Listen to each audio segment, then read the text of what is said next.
Yo, yo, yo. Welcome back.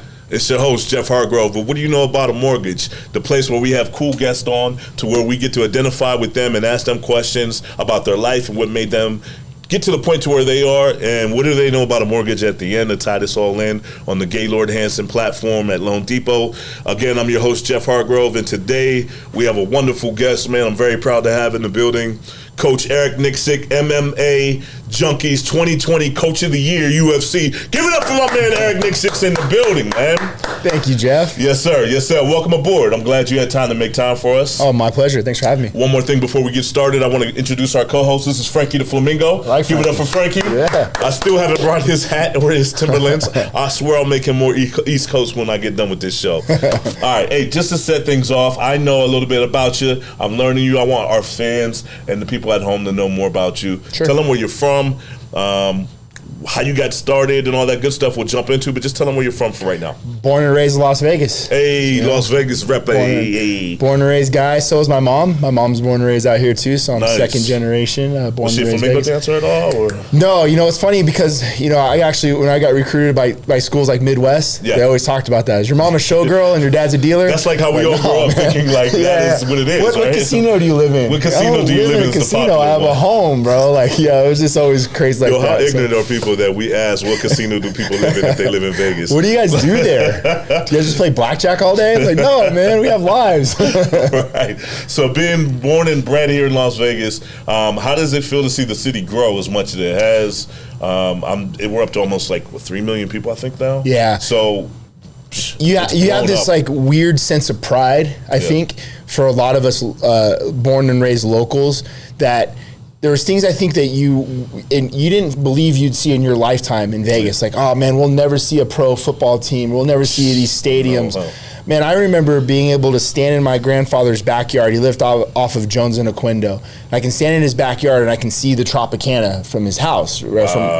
So it was all dirt road and everything was flat. You couldn't really see anything. You could see everything essentially. Yeah. So my grandfather was a pit boss over at the Trop, and I would know when he was coming home, back home off his graveyard shift, because I could see the plume of dust coming from his pickup truck because everything was dirt roads. Wow. You know what I mean? That's how far back I remember Vegas being, Right. So I take a lot of pride in seeing where our city has come, and I think that when we had the anniversary and of the shooting of October 1, that was one of the proudest moments I can remember of our city. It was something so tragic, but watching the way the city came together to take care of one another. So just man, every year I think I'm pleasantly surprised more and more about how far our city has come. And just being someone who was a transplant, being here 12 years now, and I take pride in the Vegas Strong, how we all came together as a city. So I know it can only mean more than you, and I think we owe that to the people who did grow up here, who are born and raised here, to show them that respect, to not only be a part of the city when it's fun, but be a part of it for everything. Healing, that's a great point. Producing community outreach and things of that nature. Yeah, don't be a front runner. Don't be a front runner. Yeah, for sure. exactly. So we don't have a lot of time, so we got to bring you back for season 2 for sure. I'm in because I got mad questions for my man right now. I was going to try to wrestle you, but I figured that'd be a bad move. I was going to strike, but then I'm like, I tore both my ACLs, so that'd be a bad chopping move. Those legs down. Yeah, so then I just figured, why don't we just talk to him and ask him all the questions instead of me demonstrating physically what he can do, right? So how do you maintain energy? We're just going to jump right into questions if you don't mind. Let's do it. How do you maintain energy after a loss of one of your fighters when you have 2 or 3 more in the camp ready to fight in the upcoming months without, the lull of the previous loss affecting you doing your job for these guys? Yeah, that's a great question. And I think for me, a lot of times is you have to kind of stay in that medium range, right? There's the never too highs and the never too lows, because it takes so much to come back down and it takes a lot to come back up. Yeah. So a win happens. I always tell our guys, look, you can celebrate Saturday night and Sunday. Come Monday, you have to hit the reset button. Yeah. And the same thing goes for losses, right? Pout all you want. Be upset about all you want. Come Monday, let's get back on the tape. Let's be accountable for the way the camp went down. Right. But we have to refocus and reshuffle the cards again because, like you said, for me as a coach, I've had that happen where I've had multiple guys on the same card. So, one guy might win, and then you have to gear back up and get, energy back down in the same night. Yeah. You're running back in the locker rooms. I've had fighters fight back to back, like Dan Ige fought, and then Claudio Gadelha fought literally right after him. Wow. They both won, fortunately, but there's those level of emotions. Now, you got to remember too, Jeff, like, your fighter feeds off of emotion, good or bad. Cortisol is contagious, right? Like if you're tight and tense and upset or something you're carrying over. So, you might have had a loss in that same card, and then you go in the back and you're like, got to drop it and let it go. Joe Benavidez fought Askar Askarov. He lost his fight, and Joe's one of my closest friends. But Aljamain Sterling was fighting for a title that same card. So once Joe's fight was over, I took a minute or two to collect myself, and then right back in the locker room, and you would never know I missed a beat, because I had to make sure Aljo felt that energy, So I think you got to live somewhere in that kind of, medium place. You can't be running in too hot or too cold. Too hot, too. Yep. And just for the people real quick that don't know your history, how did you get started in this business? And then list some of the fighters that you actually train currently. Oh, so, I kind of fell into the whole thing, if you will. But, I was a football player, and I think for a guy that played football like yourself, you understand when you're out of football, the biggest thing that obviously you miss the competition, but the main thing you miss is the camaraderie. You miss the people, you miss the guys, you miss the locker room, the travel, all those things. And for a while there, man, I was just searching for something. I didn't really know what it was going to be. So, I was athletic, but at the same time I wanted to learn. And there was something that gave me freedom about training over at Xtreme Couture, where I didn't know anything. I wasn't trying to be a pro fighter, but I wanted to be around hard motherfuckers, bro. I just wanted to be around dudes that made me better. And that's what I got. I really literally stumbled into Randy's gym. They weren't even open yet. He was getting ready to fight Tim Sylvia, and I was like, hey, I know you guys are open in a gym. He's like, well, we're not open. They weren't even open yet. Yeah, and he's like, how did you stumble into this? So a good friend of mine, we were working out together. He had mentioned it. He's like, I heard Randy's opening up his own gym, and he kind of knew the area. So we're out on Decatur and Valley View. Like, Sunset didn't even go through at the time. The railroad track blocked it off. So it was kind of a track to find it, bro. We were, and literally, it was like fucking Goonies, bro. Like, just trying to find this place. And we literally stumbled in, and it was like you walked in, and then you can feel like, oh shit, am I in the right place? These dudes might kill me. But they're so nice. I remember that. I remember like Randy being very approachable. Like, hey, we're not open. Gym's not open yet, but come back when we open. And then Mike Pyle and a couple other guys like, hey, if you want to come train, we're doing this, and this at these times. And I just got the crap kicked out of me. That was more than a lucky moment. Yeah, it was destiny for you to have that I think so, because for me, man, I never left. I literally have never left that gym. I became member number one. I started coaching my first year after training there. I became a coach. I had one class. I took over the kids program. I started coaching more fighters, but slowly started to snowball into something that I knew that I could do well. I could be a part of this. And then I took over as a gym manager. I believe it's been 8 years now. So I've been there for a minute. That's what. List some of the fighters that you currently, or even in the past, have trained that people would know. Sure. So obviously my top guys are Dan Ige, Francis Ngannou, the heavyweight champion of the world. I work with Aljamain. I work with Brad Tavares. Jeremy Kennedy, Kai Kamaka. I can name a laundry. Roman. Just to give people an insight of who and what you have worked with, and where we are going in the future. I just noticed Frank signed yesterday. Francis signed yesterday.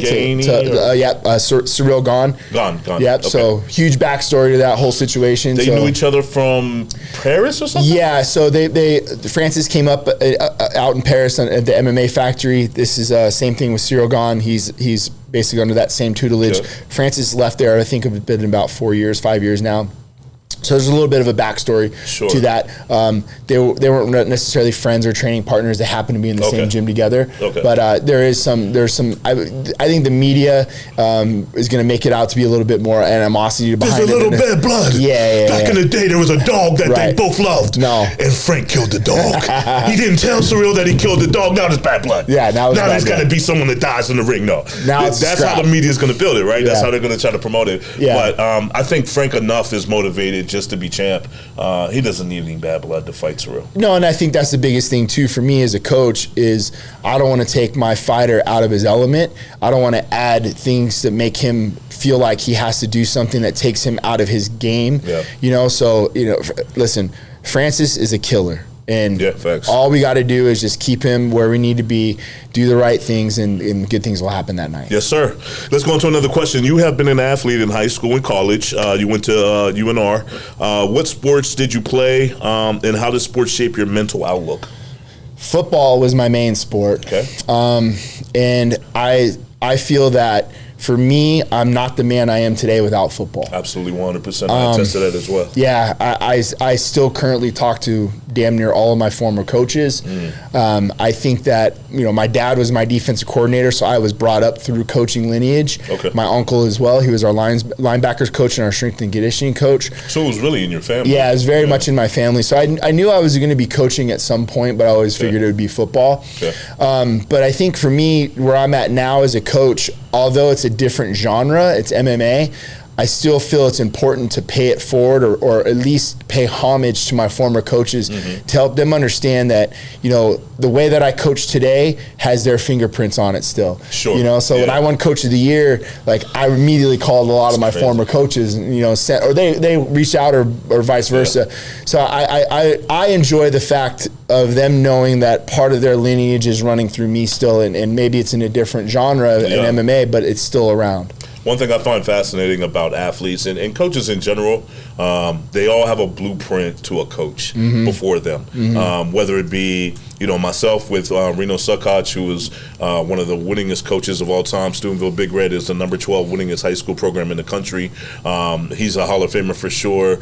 I had college coaches that I could also relate to, but he was the blueprint for me in the basis, and he was more of like a father figure in a time when I needed to develop into becoming a man. Like a man, 16, 17 in high school, you're kind of budgeting into mentally trying to become a man and learn yourself. Those coaches play a key factor. So for you to have your father and your uncle there, that really helped you to ease into that situation. And I always tell people, there are very much successful people who have gone on in life without playing sports ever. But those that I meet that have played sports have a different type of discipline, a different type of drive, a different type of ambition. We know what it takes to win, to outfight some, to push past boundaries, to go 6 o'clock in the morning, wake up and start working out when you don't want to, 5:30 in the morning sprints and all kind of stuff like that. But the discipline to also balance books and things like that pushes people further than regular guys, I'll be honest with you, that quit over the things I would consider small. Yeah, and I think that's the thing I noticed the most. And I mean, you played at the highest level when it came to college,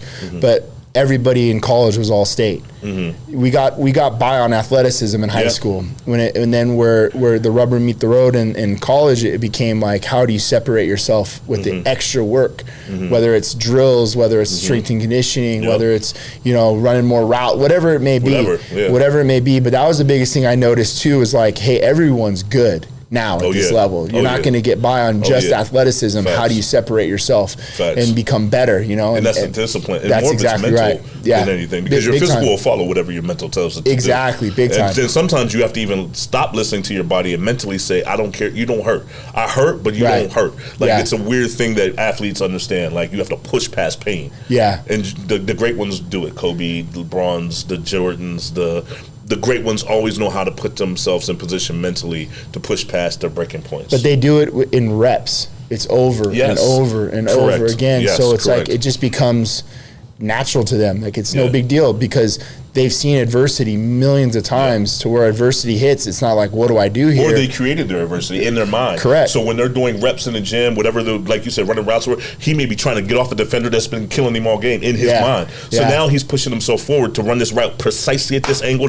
So by the time I even meet my opponent, you have no chance. I mentally in my mind created this boogeyman that I have to beat that's even better than you. And my routes are so crisp now because I've been running them repetition-wise. Muscle memory. I'm used to I'm used to this now mentally and physically. It helps you to become great. Yeah, see, we do that a lot in our practices. So when I run a practice, you want to create chaos because that's a fight. For sure. Fights aren't orchestrated to where it's like we get to play a video game and put them where we want them. You need to see adversity in fights. And I remember one time, like a couple years back, like I make guys spin around a couple times and then shadow box. right? And they're like, why do you disoriented? Yeah. So what happens if you get rocked? And one guy was like, I never get rocked in a fight. Come on, sure, bro. Shit, dude. Like, you're going to get rocked in a fight. So, when do you ever train for stuff like that? I can't go over there and hit you with a baseball bat and recreate getting rocked. So we have to do things to supplement that. But when you do it and then you're in a fight, you're like, I've been here before. And your muscle memory kicks in. Awesome. Next question. There are intermissions before rounds continue in MMA. Mm-hmm. What are the points of emphasis you want to address between rounds with your fighters? Man, that's an awesome question. So you get a minute, right? Mm-hmm. And technically it's more like 50 seconds because when you hear that 10-second clacker, you got to get your butt out of the cage, right? And there's a lot to that. So usually for me, it depends on how the rounds go and it depends on the fighter. So certain variables come into play. You have a very good round one. There's not a whole lot of adjustments that need to be made, but maybe there's something you see technically. Small things. Okay. Small things. And you got to remember too, Jeff, like you're not going to retain a lot of information within a minute under duress the way a lot of fighters are. So small key points, maybe one or two things. More. Exactly. Like that, yeah. Unless it's something you really got to get out there. Okay. But I try to keep it minimal. Okay. Especially going in between rounds 1 and rounds 2. So I'll take maybe 10, 15 seconds to calm their breathing down, get in their water, ice them, take advantage of any, maybe little small injuries or things like that. So that the cut man will handle that. But again, we talked about, earlier with if I'm nervous or I'm tight or I'm tense and my fighter reads that, it can proceed on to him as well. It's projection. Exactly. So sometimes I might even come in and I've done it numerous times, crack a little joke. Okay. Like when Francis fought Stipe, end of round 1, he comes and sits down on the stool, and I was like, hey, it's nice to have you on the stool for once, because he's finished every fight in the first round. Like, we've never gone to the second round together. It's like, hey, this is nice. Like, I never had you on the stool before. And he giggles. He's like, oh yeah, shit, I've never been on the stool. Like with you. So, it's just kind of ease the tension for a moment. A lot of things reminded me of that story when Joe Montana got in the huddle and they're going down to go to the game-winning drive, and I think it was the '88 Super Bowl. He's like, "Oh, look, John Candy," right? Like the biggest pressure moment of all time. And he's like, "Hey, look, check it out, it's John Candy in the stands." And everybody in the huddle's like, "What the hell?" But it loosened them up. And for me, I just feel like there's no moment that's going to be bigger. Like we're just going to be able to get through that whole thing. That's great leadership. And then usually going into round 3, man, I'm honest. I'm open and I'm honest with my fighters. If we're down, if we need to get a win, if we're up, how do we want to adjust or get through that? And a lot of times, have you ever had to change a whole game plan within intermissions? Let's say there's 5 rounds for those who may not know in a championship fight. By round 3, if it's like everything we've done in this camp is going to hell, have you ever had to just say, okay, hey, listen, we're going to switch everything. This is what I need you to do for the next 2 rounds. Nothing too egregious. Sometimes I've had fighters that weren't executing the game plan the way we were supposed to be doing it. They're not believing it, or they're not doing it correct. Something like that. And again, like you deal with that sometimes. You get into a fight and they're just not pulling the trigger, or they're not doing the things the right way.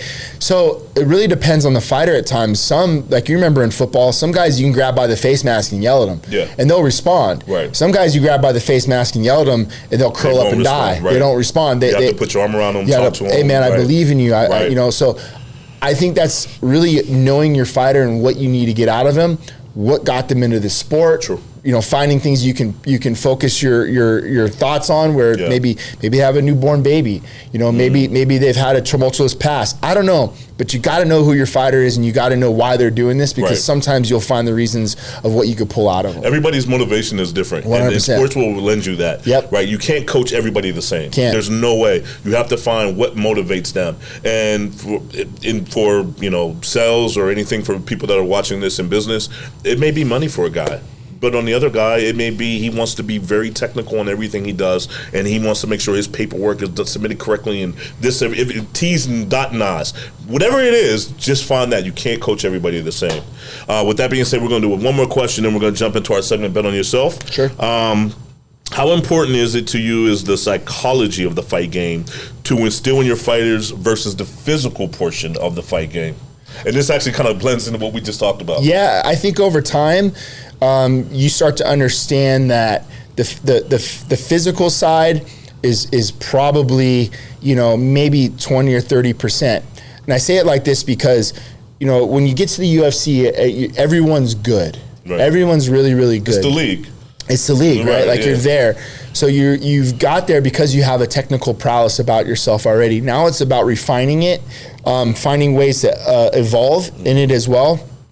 But moreover, it always, to me, becomes more the mental side. It becomes more the psychology as far as like, how do you get the best out of them? That person. Right. And then again, like you talked about before, what are their reasons? What are their whys? Right. What are they doing this for? Some are brought on by money. Some just love the fact that they have a blue check mark next to their name, and which is fine. Yeah. But I prefer to be around the type of fighter that they just. It's winning is reset every time around. It's like, okay, I'm addicted to this drug called winning, and I know I don't get it back every time, and I got to hit the reset button. Yeah. And we got to evolve again. We got to do this again, and we got to train harder. We got to do this. We've both been around athletes where we know that fame and the clout chasing is part of what they do. Right. It's typically you receiver boys that the divas, but I'm just joking with you. But literally, I love the people who are addicted to winning. They hate to lose more than they love to win. Man. Because those are your guys that balls to the wall, excuse the expression, they will go all out, for everything. But you need also those people who are there for the blue check, because it takes a balance and mixture of a team. You can't have everybody the same. Correct. It takes those balance and mixtures to be able to create a team. And once you buy into the team concept, at least in sports where there's multiple, you're an individual sport type of person. So for you can't have them say, hey, I'm going to take today off and only kind of do my job. Right. They are responsible for everything at that moment. 100%. And so the psychology of it would be It's big for us, but you nailed it. Like, we are an individual sport once the cage door closes. Yep. But we're only good as the team that we surround ourselves with. Correct. So there's an ecosystem when it comes to the gym.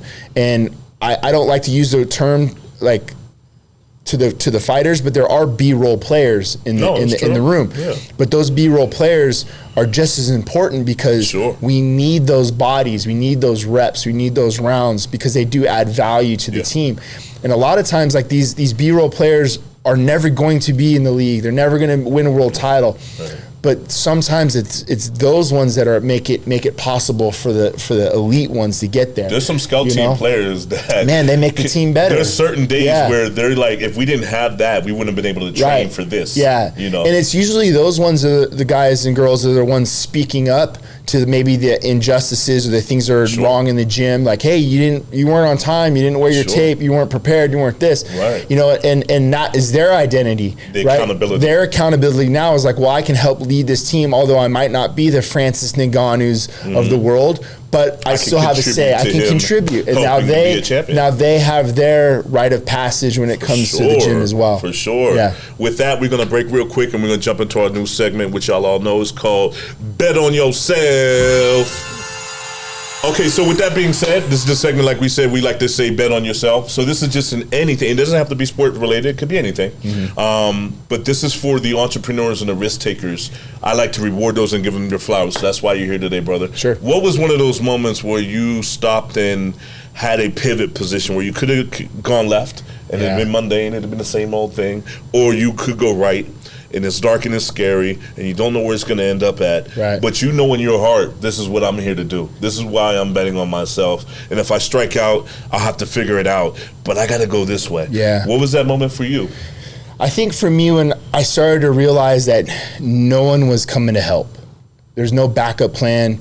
There's sorry, give us a little background. Nowhere to help where? I'm just saying, like, as far as where I wanted to be in anything in life. Just in life. You having a life moment. Okay. I was lucky enough to work as a bartender over at Three Angry Wise for 20 years. They just closed their doors like last week. Oh, wow. And that provided me an income. Sure. In the meantime, I was doing things like in the gym. Mm-hmm. I was coaching. I took over the gym. I was working 2 jobs at a time. Mm-hmm. But for me, I being in that environment, I just felt like there was something bigger and better for me, but I was too scared to step outside my comfort zone and just do it, and then just kind of be like, okay, I believe in myself enough that I can get this done. Right. And it really just became to me more of an accountability thing. Yeah. Anytime I was, I got in trouble in college, got me kicked out of school. I had to go, to junior college route.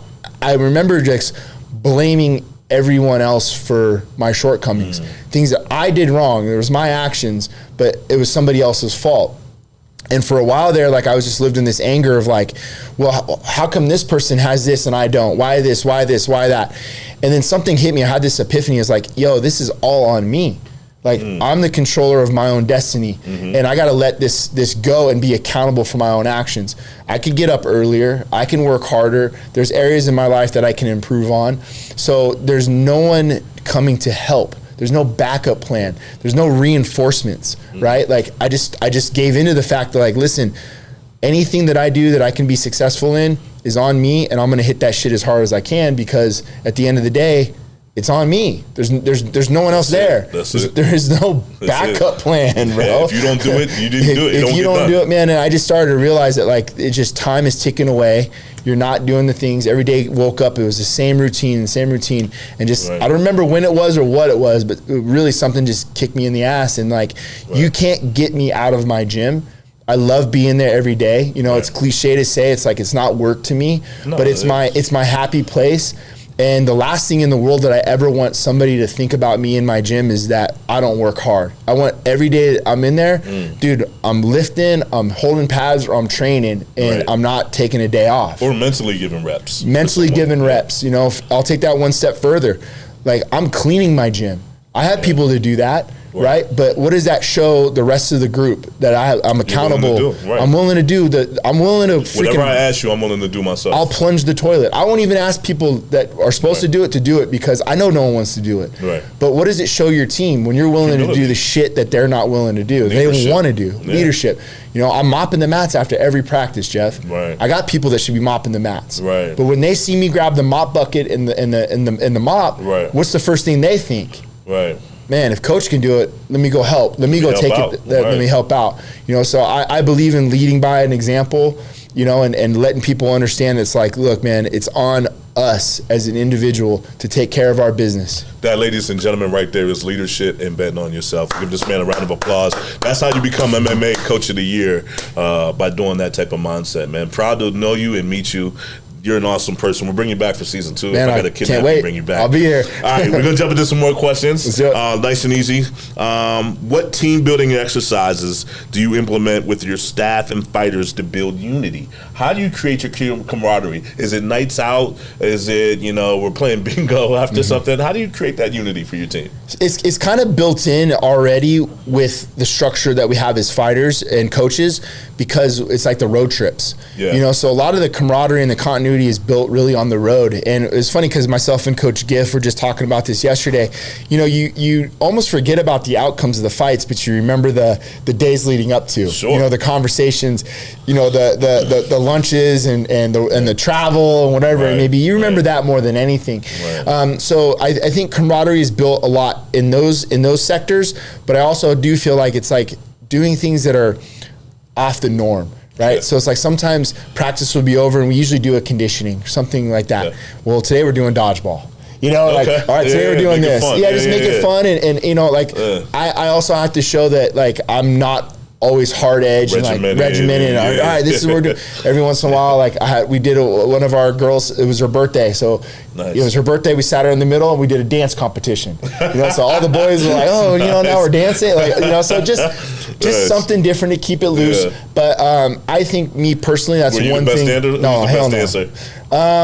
I think Brad Tavares was doing it. I think he did a pretty good job. Brad Tavares was the best dancer. He was doing a pretty good job. But for the most part, yeah. So, you know, but I think just it's that those times are important as a team, because it gives a platform too, to where if there's something that needs to be said, you need to get something off your chest. You feel more comfortable doing it in those environments. Yep, exactly.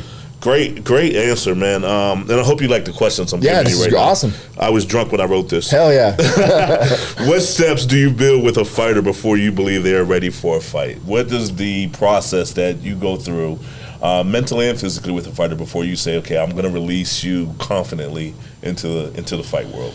Yeah, I think just knowing where they're at skill set wise, like if they're a young kid, maybe an amateur turning pro, I have a little bit more of a regiment where, I want to see certain things out of them. Maybe if you're a really, really good wrestler and you've steamrolled everybody in competition, but we haven't faced any adversity as an amateur, sometimes it's nice to go get like a really good striker, somebody to offset your skill set that maybe you might see a little bit more adversity in, so you can find a way to navigate through that before you turn pro. Because you can fight as many times as you want as an amateur. It's never going to affect your record. It's just reps. It's experience, So, and the nice thing with the amateurs levels now is they're actually pretty big shows. So you're fighting in front of a little bit of a crowd, so you get that like those butterflies and everything else. And then when it comes to the pros, really like guys in the UFC or anything like that, unless they're coming off a significant injury, I think they're the best ones to tell you where they're at mentally and physically, because they've been there for a long, long time. So taking their word for it, but also using your instincts and knowing like, okay, I know you say you're ready, but I haven't seen you perform this, and this yet in the room. Maybe we take another month or so. That's a great answer. It actually bleeds into my next question. Let me ask you this. If you question a fighter's will to win, but they believe they can win, would you ever decline to train that fighter? Absolutely, and I have. Speak to that if you could. Well, I just feel like sometimes... You don't have to give us names. Right. Yeah. I feel like sometimes there's a level of, I wouldn't say delusion, but where I think that like you're putting your name and reputation on something that you don't want to back. Is it overconfidence? Can be overconfidence, can be just straight up, hey, you're delusional in these regards. Right. And it's not usually a skill set thing. Sometimes it's a preparation thing. And it usually becomes when it's a short notice fight. So it's like, hey, you got 2 weeks to prepare for this fighter. Right. And you're like, okay, we need more time. Not only because of skills, but also maybe because of your weight.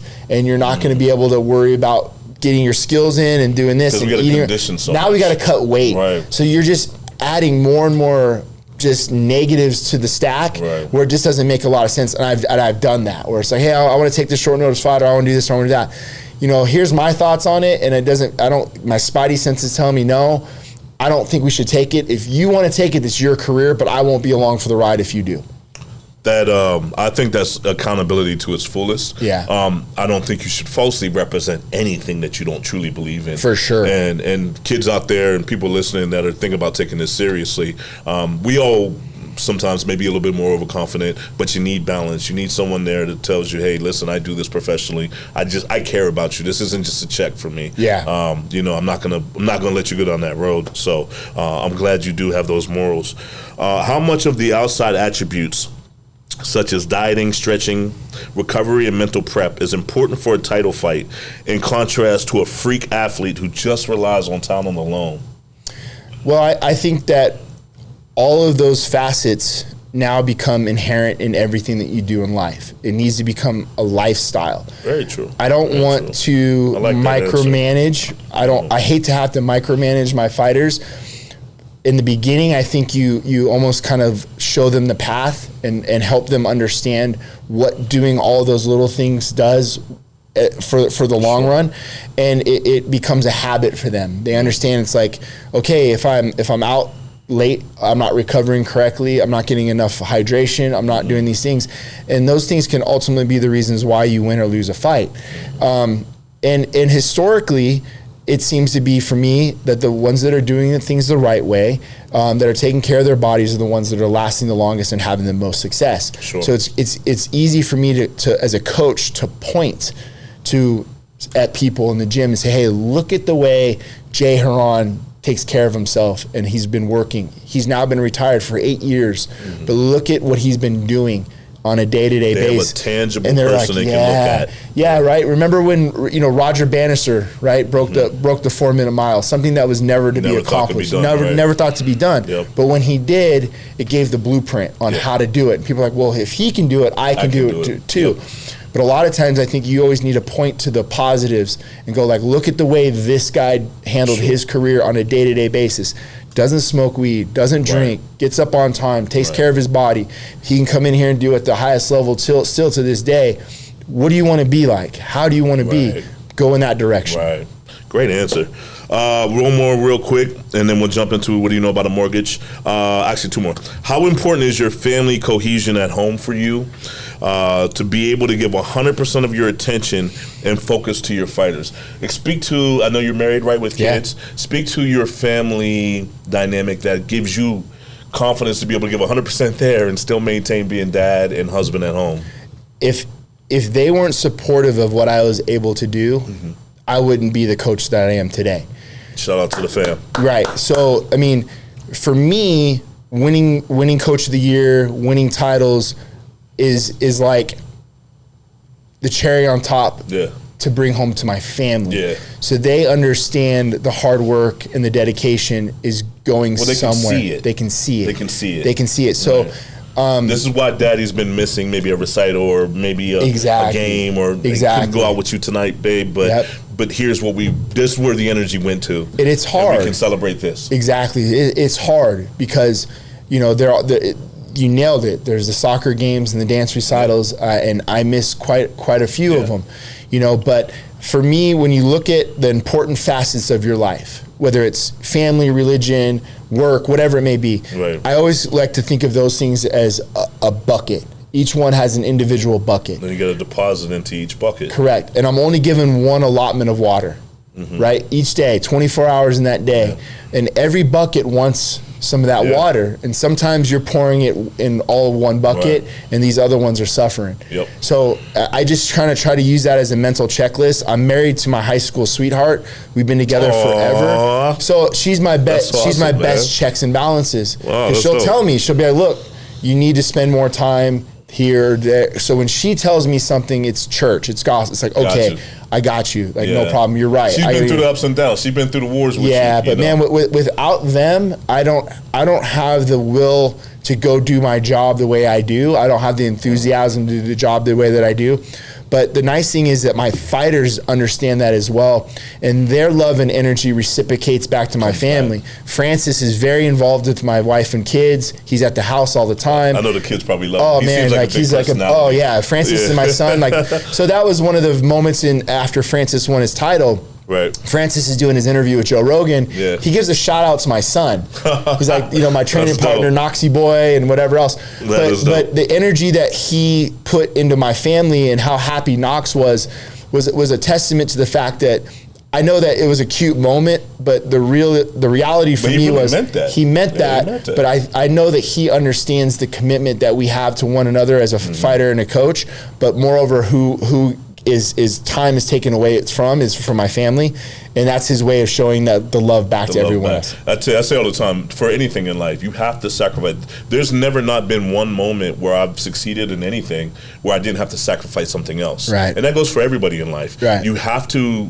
You're going to take bumps and bruises in some areas to be able to hold up a trophy or succeed to buy something that you've always wanted to accomplish to buy, or to establish a relationship with someone that you want to establish with. You have to sacrifice something else, whether that be, not going out and partying and doing this and the third so I could be a better athlete, or, be a better person at work, or working on a relationship with someone you want to work on that relationship. That allows me to think clearly, I got to stay away from X, Y, and Z. Exactly. And those are the things that I think in life that teach us. Without a challenge, as an alpha male, without a challenge, I feel dead. Without a challenge, I feel like life is boring, and I start to get depressed when I'm not challenged. Well, man, Sundays are my most depressing day because it's just like, what now? It's an off day, and it's like I can't wait to get back. I don't know what to do, man. But to kind of tie in what you're saying too, Jeff, is like when you watch somebody win a world title, or you watch somebody win a championship. Right.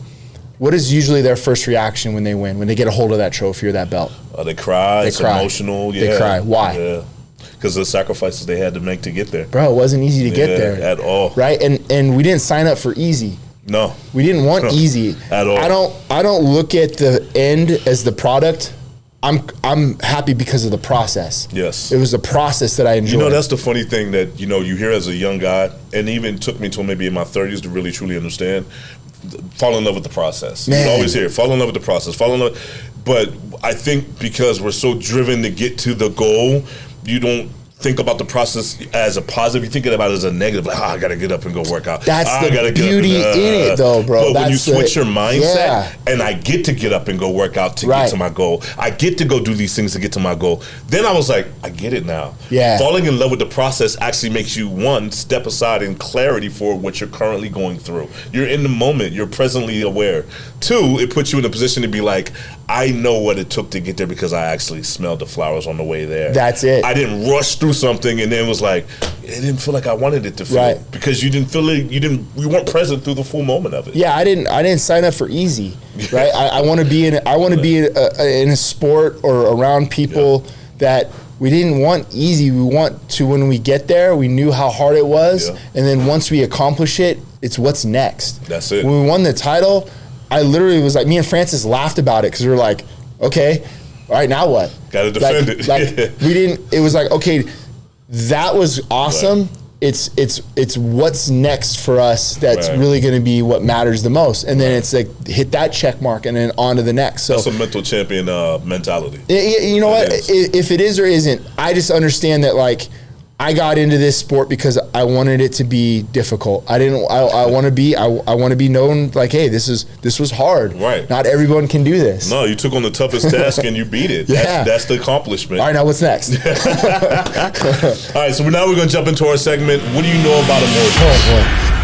LTV 1, 2, 3. All right, so I got 5 questions for him. We all know how this works. If you don't, we're going to give him 5 questions about mortgages to see what he knows. Since we're on the Loan Depot platform, this is where I help to get to educate you as well as you got to know about Erick and Coach Nicksick's background and all his accomplishments.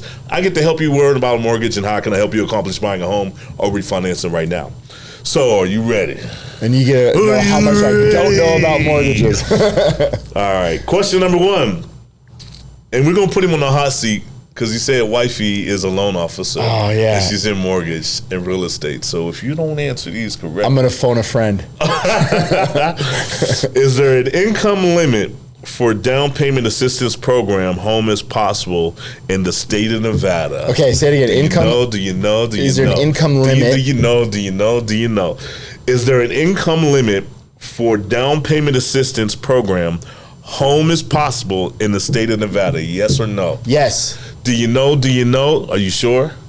No, but yes. Good answer. Yes, there is an income limit. It is $105,000 for an individual in the state of Nevada. It used to be $98,500. They bumped that up a little bit. See, that's what I said, $98,500, and they bumped it. Good job. Question number 2. Is buying a home a good investment? Is it a good investment that I put my money into a house that I may not be able to see financially? So I mean, I think so because we own our home and we have like $250,000 in equity.